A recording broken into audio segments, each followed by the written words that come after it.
wabarakatuh. Saya Ika Kusnia Ramawati, perwakilan dari kelompok 1. Saya akan mempresentasikan tentang pengertian pemasaran jasa dan karakteristiknya. Yang pertama, definisi pemasaran jasa dapat dibedakan menjadi dua bagian, baik secara sosial maupun manajerial. Secara sosial, pemasaran jasa adalah proses sosial yang dengan proses itu, individu dan kelompok mendapatkan apa yang mereka butuhkan, serta inginkan dengan cara menciptakan, menawarkan, dan mempertukarkan produk jasa yang bernilai dengan pihak lain. Sedangkan secara manajerial adalah proses perencanaan, pelaksanaan, pemikiran, penetapan harga promosi, dan penyaluran gagasan tentang produk jasa untuk menciptakan pertukaran yang memenuhi sasaran individu dan organisasi. Jasa atau servis berbeda dengan goods atau produk, karena secara kasat mata, jasa tidak dapat dilihat dan dapat menimbulkan berbagai cara dan kegiatan dalam mengembangkan strategi pemasaran.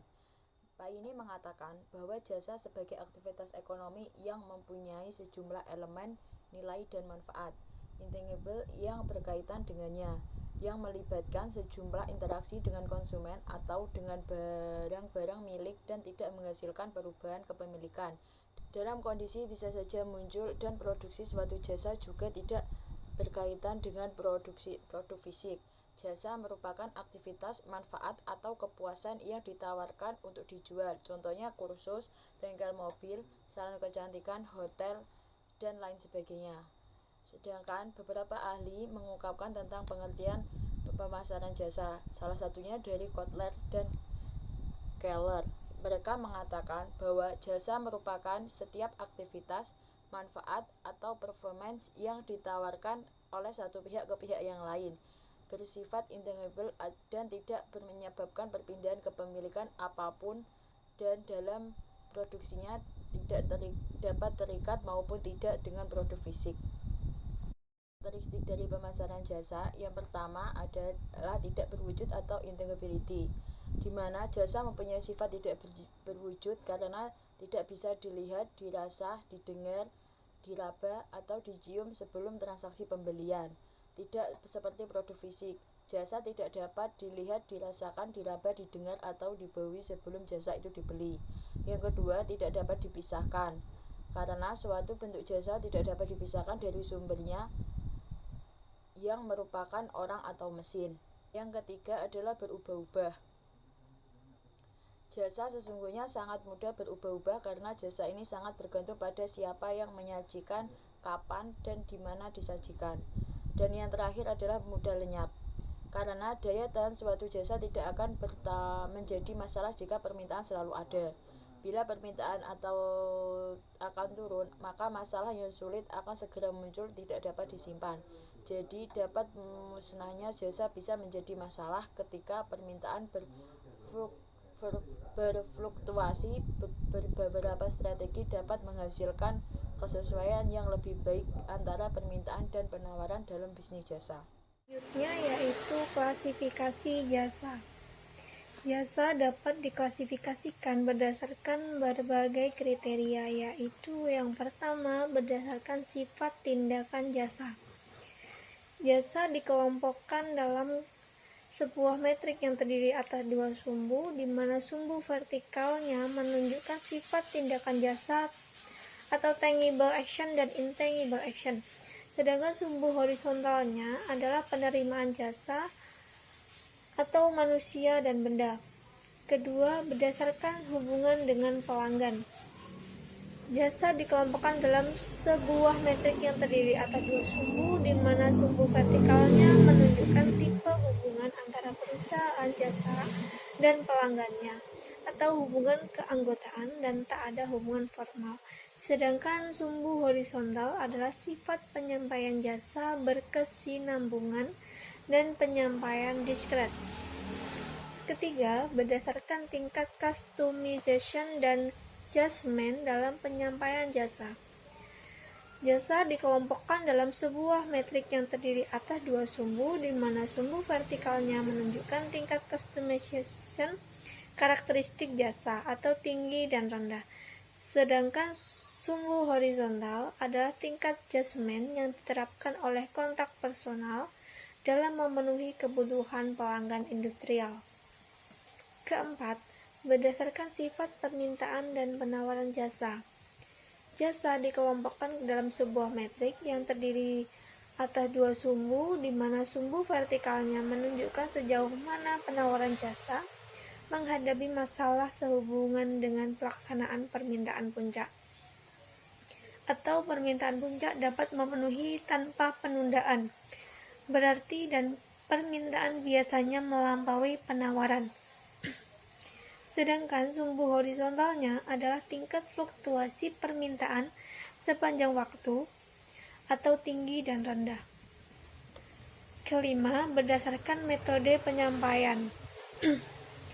Jasa dikelompokkan ke dalam sebuah metrik yang terdiri atas dua sumbu, di mana sumbu vertikalnya menunjukkan sifat interaksi antara pelanggan dan perusahaan jasa, atau pelanggan mendatangi perusahaan jasa mendatangi pelanggan, serta pelanggan dan perusahaan jasa yang melakukan transaksi melalui surat atau media elektronik.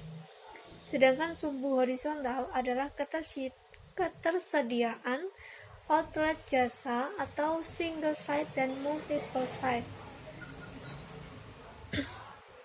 Perkembangan dunia bisnis pada era globalisasi menuntut kinerja yang sempurna dari setiap proses yang dijalankan oleh perusahaan. Pemasaran tidak lagi dipandang sebagai bagian yang terpisah dari organisasi yang hanya berperan sebagai proses penjualan produk. Perkembangan konsep pemasaran sendiri tidak terlepas dari fungsi-fungsi organisasi yang lain, dan pada akhirnya mempunyai tujuan untuk memuaskan pelanggan. Pemasaran yang tidak efektif dapat membahayakan bisnis karena dapat berakibat pada konsumen yang tidak puas. Pemasaran yang efektif justru berakibat sebaliknya, yaitu menciptakan nilai atau utilitas. Menciptakan nilai dan kepuasan pelanggan adalah inti pemikiran pemasaran modern. Tujuan kegiatan pemasaran adalah menarik pelanggan baru dengan menjanjikan nilai yang tepat dan mempertahankan pelanggan saat ini dengan memenuhi harapannya sehingga dapat menciptakan tingkat kepuasan. Baik, selanjutnya adalah bauran pemasaran jasa. Bauran pemasaran atau marketing mix merupakan seperangkat alat yang dapat digunakan pemasar untuk membentuk karakteristik jasa yang ditawarkan kepada pelanggan. Alat-alat tersebut dapat digunakan untuk menyusun strategi jangka panjang dan juga untuk strategi jangka pendek. Sejumlah penelitian menunjukkan bahwa penerapan 4P terlampau batas atau sempit untuk bisnis jasa dikarenakan beberapa alasan. 4P tersebut yaitu product, price, place, dan promotion. Kelemahan-kelemahan ini mendorong banyak pakar pemasaran untuk mendefinisikan ulang bauran pemasaran terhadap rupa sehingga lebih aplikatif untuk sektor jasa.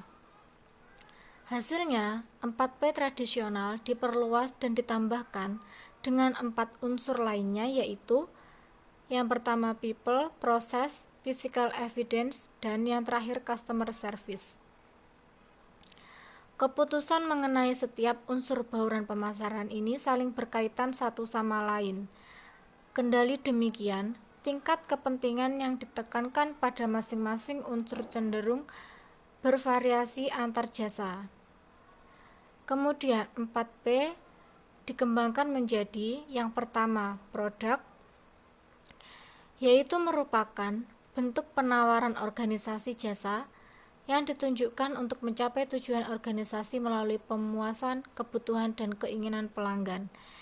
Yang kedua yaitu price atau harga, yang merupakan keputusan bauran harga yang berkenaan dengan kebijakan strategik dan taktikal, seperti tingkat harga, struktur diskon, syarat pembayaran, dan tingkat diskriminasi harga di antara berbagai berkelompok pelanggan. Kemudian yang promotion.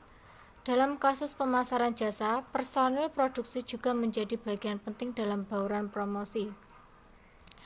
Yang keempat, place atau tempat. yaitu keputusan distribusi menyangkut kemudahan akses terhadap jasa bagi para pelanggan potensial. Yang kelima, people atau orang. Setiap organisasi jasa, terutama yang tingkat kontaknya dengan pelanggan tinggi, harus secara jelas menentukan siapa yang diharapkan dari setiap karyawan dalam interaksinya dengan pelanggan. Kemudian yang keenam, physical evidence atau bukti fisik, yaitu salah satu unsur penting dalam bauran pemasaran. Adalah upaya mengurangi tingkat risiko tersebut dengan jalan menawarkan bukti fisik dan karakteristik jasa. Kemudian yang ketujuh, proses produksi atau operasi merupakan faktor penting bagi konsumen. Kemudian yang terakhir, customer service atau pelayanan pelanggan.